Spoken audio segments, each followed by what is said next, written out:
today we get to talk about your father and do a little testimonial on his accident and his recovery and the happily ever after picture. It was quite remarkable. It's very funny because he just turned 90, and when he fell, we now know how he fell. He just passed out next to his car, and he landed on the side of his face.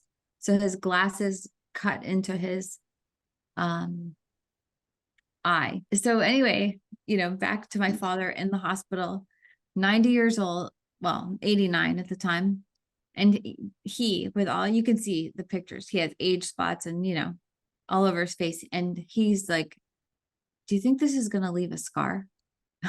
I mean, I could see my mother saying that, but for him, it was so atypical. I mean, he goes to the doctor and he'll be like, look, I think I have skin cancer, It's Dad, come on. So there I am with the serum and the barrier cream. He fell and his hands had cuts all over it. His head had cuts, his legs, the rest of his face, but there was that deep wound. So I was like, oh, there's my $300 serum. So every day I religiously applied it and I took photographs. Then the nurses started coming in and they were like, what is that stuff? And I was like, I need to put this in a drawer because it's like liquid gold.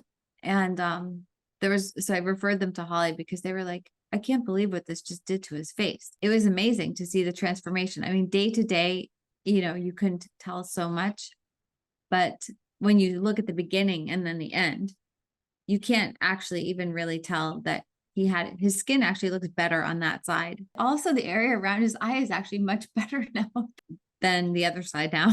And so he's like, do you think you could do that treatment when you come over? My sister and her family are away. And he's like, do you think you could do that, every night before I go to bed?